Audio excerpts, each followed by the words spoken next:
In my community, you're perceived as being a successful human being based on how much skill you have developed in living in good relationship with the land and living from the land. It's based on how much knowledge you're attaining in your lifetime. You know, you can experience a whole lifetime and not have paid attention to what has happened in that, to yourself or to others, and so you're not gaining that knowledge. And then also the attainment of wisdom. And as you gain more skills, as you gain more knowledge, as you gain more wisdom, you become more successful within my community. Another signifier of success in my community, you know, in Indigenous community, is your wealth is defined by how much you give, not by how much you take. They say, you know, always speak the truth. Always speak from your heart.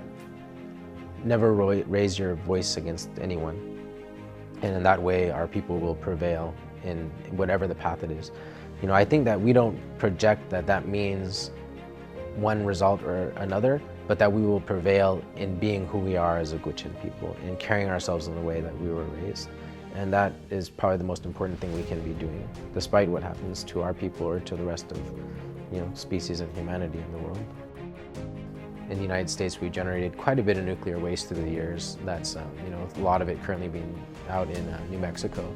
And the industry and the government trying to find a location to store this nuclear waste. And of course, the places that are the most appealing are indigenous reservations. And so you have a similar situation where you have the nuclear industry with the federal government trying to seek out a reservation that's willing to store all the nuclear waste on their reservation lands and offering to pay them some millions of dollars a year to allow them to do that.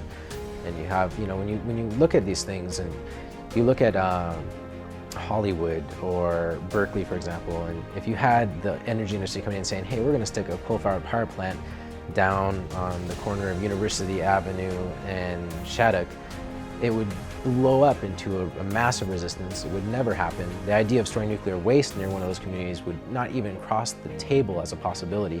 But within indigenous communities in this country, it's just the norm.